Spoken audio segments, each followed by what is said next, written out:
Hi everyone, welcome to my YouTube channel అలా చందనాతో. So thank you so much. మన channel 1K subscriptions అనేది reach అయింది. దీని అంతటికి కారణం మీరే. యాక్చువల్గా నేను ఇంత తక్కువ టైంలో ఇంతమంది సబ్స్క్రైబర్స్ వస్తారని అస్సలు ఎక్స్పెక్ట్ చేయలేదు. నేను నార్మల్గా నా జర్నీ గురించి ఎవరో ఒకరికి ఇద్దరికి యూజ్ అవుద్ది అనే ఉద్దేశంతోనే నేను యూట్యూబ్లో పెట్టాను తప్ప ఇంతమంది సబ్స్క్రైబర్స్ వస్తారు, ఇంతమంది సపోర్ట్ చేస్తారు అని నేను అస్సలు అనుకోలేదు. First of all thank you so much for that. And secondary thing ఏంటంటే, సారీ, యాక్చువల్గా ఏంటి అంటే లాస్ట్ వీడియో చాలా డిస్టర్బెన్స్ వచ్చింది అనే విషయం నాకు అప్లోడ్ చేసిన తర్వాత మీరు పెట్టిన కామెంట్స్లో నేను మళ్ళీ రీక్యాప్ చేసి చూసుకున్నాను. చాలా డిస్టర్బెన్స్గా అనిపించింది. యాక్చువల్గా అది ఎందుకు అలా అయిందో నాకు ఇప్పటికీ ఐడియా లేదు. నేను వీడియో అప్లోడ్ చేయడానికి ముందు చెక్ చేసినప్పుడు వాయిస్ అంతా క్లారిటీ బాగానే ఉండింది. తర్వాత మళ్ళీ అప్లోడ్ చేసిన తర్వాత అది వాయిస్ క్లారిటీ ఎందుకు అలా అయిందో నాకు ఐడియా లేదు. సో ఎనీవే, మీరు ఇచ్చిన కామెంట్స్లో మీరు ఇచ్చిన సజెషన్స్తో నేను ఒక మైక్ తీసుకున్నాను. సో మీరు ఈ వీడియో క్లారిటీగా, మీకు ఈ వీడియో చాలా క్లారిటీగా ఉంటుంది అని నేను అనుకుంటున్నాను. సో ఇక మన వీడియోని స్టార్ట్ చేసేద్దాం.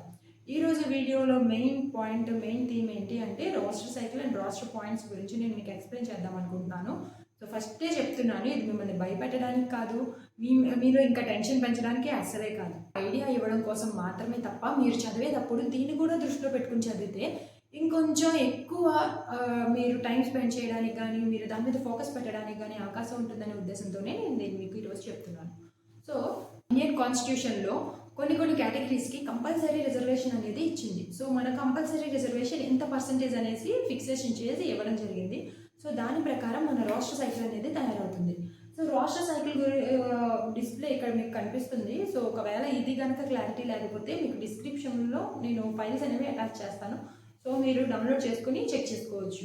సో మనకి రాష్ట్ర సైకిల్ అనేది 100 పాయింట్స్ ఉంటుంది. సో 100 పాయింట్స్కి సంబంధించినటువంటి రాష్ట్ర సైకిల్ మీకు ఇక్కడ డిస్ప్లే అవుతుంది. సో మీరు ఒకసారి చెక్ చేయొచ్చు.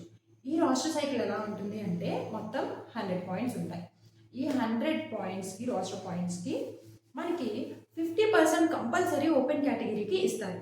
ఇక్కడ మీరు గుర్తుపెట్టుకోవాల్సిన విషయం ఏంటి అంటే, ఓపెన్ కేటగిరీ అంటే అర్థం ఏంటి అంటే అన్ని రకాల క్యాస్ట్ వాళ్ళు దీంట్లో కాంపీట్ అవుతారు. ఇప్పటికీ చాలామందికి తెలియని విషయం ఏంటంటే, ఇన్ కేస్ నేను చదివేటప్పుడు నా కాలేజ్ టైంలో కానీ లేకపోతే తర్వాత కానీ నాకు ఓపెన్ కేటగిరీ అంటే నాకు ఈ కౌన్సిలింగ్స్ ఇవన్నీ గురించి ఐడియా లేనప్పుడు ఈ ఓపెన్ కేటగిరీ అంటే ఏంటి అనుకునేదాన్ని, ఓన్లీ ఓసీ క్యాండిడేట్స్కి మాత్రమే అనుకునేదాన్ని. బట్ అది టోటల్లీ రాంగ్.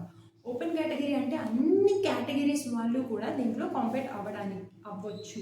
సో ఆ విషయం గుర్తుపెట్టుకోండి. మనం ఎప్పుడైనా రాష్ట్ర సైకిల్లో 50% ఓసీకి ఉన్నది కదా అంటే అర్థం ఏంటి? 50% అంటే 50 సీట్లు ఓసీ కేటగిరీ వాళ్ళకి ఇస్తారని కాదు, అది ఓపెన్ కేటగిరీ. ఓకే, సో ఈ ఓపెన్ కేటగిరీలో ఎస్సీ, ఎస్టీ, బీసీ, మైనారిటీ ఇంకే క్యాస్ట్ వాళ్ళైనా కూడా దీంట్లో కాంపీట్ అవ్వచ్చు. అది కూడా మెరిట్ బేస్ మీద. మనకి ఇప్పుడు డిఎస్సి తీసేటప్పుడు ఎట్లా తీస్తాడంటే మెరిట్ కమ్ రోస్టర్ అని ఇస్తాడు. సో ఇప్పుడు మనం టెట్ క్వాలిఫై అయిపోయాము. ఓకే, నెక్స్ట్ ఏంటి? డిఎస్సి క్వాలిఫై అవ్వాలి. డిఎస్సి ఖచ్చితంగా ఎన్ని మార్క్స్ అని క్వాలిఫై మార్క్స్ ఇస్తారు. సో డిఎస్సి ఎగ్జామ్ క్వాలిఫై అయిన అందరినీ కూడా లిస్ట్ అవుట్ చేస్తారు. వాళ్ళకి మెరిట్ లిస్ట్ అనేది ప్రొడ్యూస్ చేస్తారు. సో ఎంతవరకు ప్రొడ్యూస్ చేస్తారు, ఎంతమంది క్వాలిఫై అయ్యారో అంతమందికి కూడా మెరిట్ లిస్ట్ అనేది ప్రొడ్యూస్ చేస్తారు. సో అలా వచ్చిన తర్వాత ఫస్ట్ ఏం చేస్తారు అంటే కేటగిరీ వైజ్ వాళ్ళని ఫిల్టర్ చేస్తారు. సో టోటల్ ఉన్న వాటిల్లో ఎస్సీ ఎంతమంది ఉన్నారు, ఎస్టీ ఎంతమంది ఉన్నారు, బీసీ ఎంతమంది ఉన్నారు, బీసీఏ, బీసీ, డిఈ ఎంతమంది ఉన్నారు, ప్రతిదీ సెపరేట్ చేస్తారు. అలాగే ఓపెన్ కేటగిరీ పక్కన పెడతారు. ఓపెన్ కేటగిరీ అంటే ఓసీ అనే కాదు, టాప్లో వచ్చిన వాళ్ళందరినీ ఒక పక్కకు పెడతారు. సో ఇలా మనం కేటగిరైజ్ చేసిన తర్వాత అప్పుడు ఈ సైకిల్ని తీసుకుంటారు. ఇక్కడ ఇంకొక ఇంపార్టెంట్ విషయం ఏంటి అంటే, ప్రతిసారి డిఎస్సి రిక్రూట్మెంట్ కానీ లేకపోతే పోలీస్ రిక్రూట్మెంట్ కానీ ఏ రిక్రూట్మెంట్ జరిగినా కూడా ఫస్ట్ నుంచి తీసుకోరు. రాష్ట్ర సైకిల్ 1 దగ్గర నుంచి తీసుకోరు. లాస్ట్ రిక్రూట్మెంట్లో ఎక్కడ ఆగిందో, సపోజ్ లాస్ట్ రిక్రూట్మెంట్లో 40 అనే నెంబర్ దగ్గర ఆగిందనుకోండి, నెక్స్ట్ వచ్చే రిక్రూట్మెంట్లో 41 దగ్గర నుంచి కంటిన్యూ చేస్తారు. ఓకేనా? అలా చేస్తారు తప్ప ప్రతిసారి 1 దగ్గర నుంచి తీసుకోరు. ఓకే, ఇది క్లియర్గా అర్థం చేసుకోండి. 1 దగ్గర నుంచి అయితే ప్రతి రిక్రూట్మెంట్కి తీసుకోరు. ఎక్కడ ఆగిందో ఆ తర్వాత నుంచి కంటిన్యూ చేస్తారు. ఒకవేళ 100 కంప్లీట్ అయిపోతే ఆ రిక్రూట్మెంట్లో ఇంకా పోస్ట్స్ ఉన్నాయి అంటే 100 తర్వాత నుంచి మళ్ళీ 1కి వెళ్తారు. అక్కడ సెకండ్ సైకిల్ అని మెన్షన్ చేస్తారు.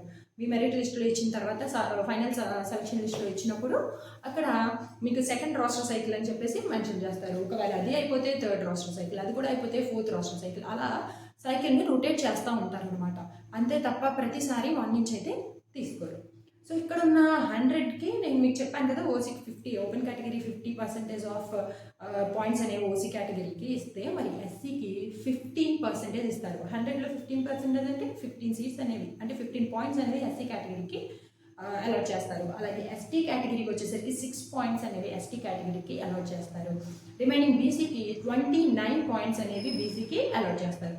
టోటల్ కౌంట్ చేయండి, 6, 15, 29, ఒక 50, ఓసీకి 50.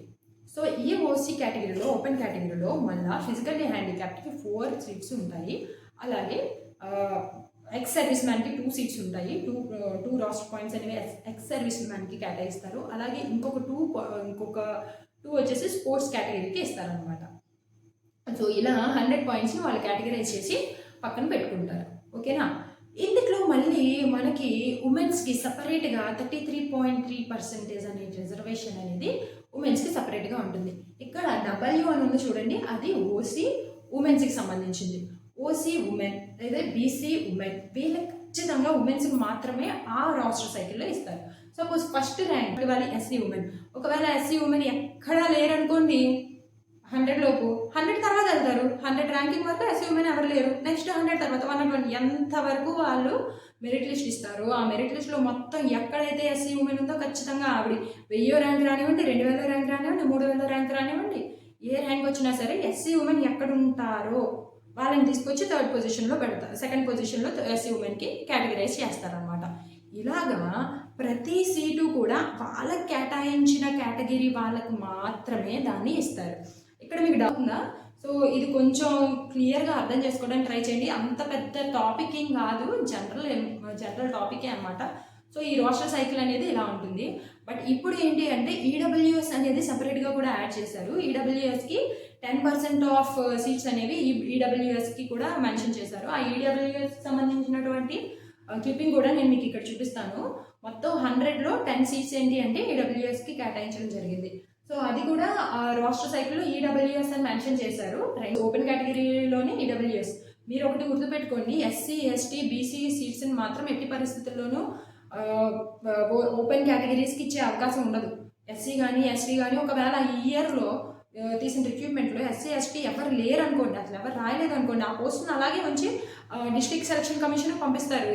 డిస్ట్రిక్ట్ సెలక్షన్ కమిషన్ వాళ్ళు తెలియజేస్తారు ఈ పోస్టులు అనేవి ఎస్సీ, ఎస్టీ వాళ్ళవి ఎవరు రిక్రూట్ అవ్వలేదు. సో వీటిని బ్యాక్లాగ్ పోస్టులు అని చెప్పేసి ఉంచుతారనమాట. ఈ బ్యాక్లాగ్ పోస్టులకి కొంత టైం డ్యూరేషన్ అనేది ఉంటుంది. ఆ టైం డ్యూరేషన్ అంటే 2 years, 3 years రిక్రూట్మెంట్ జరిగిన అంటే 2nd రిక్రూట్మెంట్, 3rd రిక్రూట్మెంట్ అలా రిక్రూట్మెంట్స్ జరిగిన తర్వాత కూడా అప్పటికీ ఫిల్ అవ్వకపోతే వాటిని వేరేలా కన్వర్ట్ చేయడానికి కొన్ని రూల్స్ అండ్ రెగ్యులేషన్స్ ఉన్నాయి. ఇవి AP state subordinate service rules అనేవి ఉంటాయి. వాటి ప్రకారమే మన రాస్టర్ సైకిల్స్ కానీ లేకపోతే మనకి నిర్వహించే రిక్రూట్మెంట్స్ కానీ అన్నీ కూడా దాని ఆధారంగానే జరుగుతాయి. నేను ఫాస్ట్గా చెప్తున్నాను అనుకోవద్దు, ఎందుకంటే డ్యూరేషన్ ఎక్కువైపోద్ది, మీకు చూడడానికి ఇబ్బంది అవుద్దనే ఉద్దేశంతోనే నేను కొంచెం ఫాస్ట్గా చెప్పడానికి ట్రై చేస్తున్నాను. ఈజీగా గ్రాఫ్ చేయడానికి ట్రై చేయండి మీరు కూడా.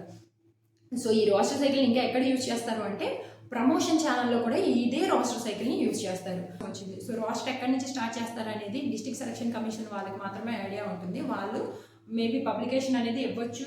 మనకి ఒకవేళ జాబ్ వచ్చినా, మెరిట్ లిస్ట్ వచ్చిన తర్వాత ఇన్ని గందరగోళాల్లో మనం దాని గురించి పూర్తి స్థాయిలో అవగాహన చేసుకోవడం చాలా తక్కువగా ఉంటుంది. సో ఎనీవే ఇది రాస్టర్ సైకిల్ గురించి నాకు తెలిసి మీకు అర్థమైందనే అనుకుంటున్నాను. ఒకవేళ దీని గురించి ఇన్డెప్త్గా తెలుసుకోవాలని అసలు ట్రై చేయొద్దు, ఎందుకంటే బేసిక్ నాలెడ్జ్ పెట్టుకోండి చాలు. ఇన్డెప్త్గా అంటే దీంట్లో సర్వీస్ రూల్స్ అని, జీవో నెంబర్స్ అని, అమెండ్మెంట్స్ అని చాలా ఉంది. డెప్త్ తెలుసుకునే కొద్దీ ఇంకా చాలా నాలెడ్జ్ ఉంటుంది. బట్ అంత అవసరం లేదు మనకి. ఓకే, వాట్ ఈస్ వాట్, మనకి రిజర్వేషన్లో కొంత సీట్స్ ఉన్నాయి. సో వాటి ప్రకారం మనం ఇంకొంచెం టఫ్గా కొట్టాలి అనేది. ఒకవేళ ఓపెన్ కేటగిరీలో సంపాదించినట్లయితే వెళ్ళనుకుంటే అసలు క్యాస్ట్తోనూ మీకు రాష్ట్రంతోనూ సంబంధమే లేదు. అర్థమైందండి?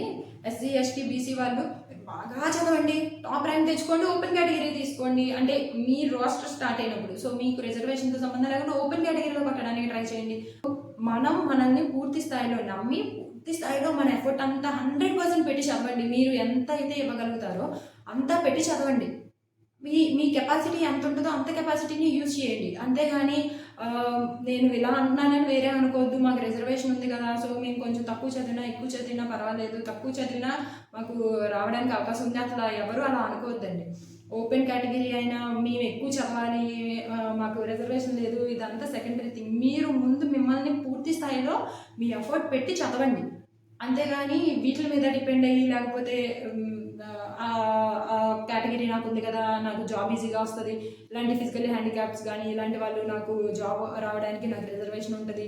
సపోజ్ ఓపెన్ కేటగిరీ వాళ్ళు కూడా అనుకోవచ్చు, వీళ్ళకి రిజర్వేషన్ ఉంటుంది కదా, ఈజీగా వచ్చేయచ్చు కదా అనేసి. రిజర్వేషన్ లేకపోయినా సరే ఓపెన్ కేటగిరీలో కొట్టిన వాళ్ళు చాలా మంది, రిజర్వేషన్ ఉండి కూడా ఓపెన్ కేటగిరీలో కొట్టిన వాళ్ళు చాలామంది ఉన్నారు. సో ఎవరిని తక్కువ అంచనా వేయడానికి లేదు, ఎవరికంటే తక్కువ కూడా కాదు. ప్రతి ఒక్కళ్ళు కూడా మిమ్మల్ని మీరు హై లెవెల్లో చదవడానికి ట్రై చేయండి, హై లెవెల్లో మిమ్మల్ని మీరు ఉంచుకోవడానికి ట్రై చేయండి. అంతేగాని రిజర్వేషన్స్ మీద వీటి మీద ఎక్కువ డిపెండ్ అవ్వద్దు. మీ వరకు మీ ఎఫర్ట్ని మీరు పెట్టడానికి ట్రై చేయండి. ఇది నా పర్సనల్ ఒపీనియన్, నా సజెషన్ అంతే, దీన్ని వేరేలా అస్సలు తీసుకోవద్దు. నేను మీకు ఇవ్వాల్సిన సజెషన్లో ఇది ఒక సజెషన్గా భావించండి. క్యాస్ట్ గురించి మాట్లాడుతున్నానని, రిజర్వేషన్స్ గురించి మాట్లాడుతున్నానని వేరేలాగా అస్సలు అర్థం చేసుకోవద్దు.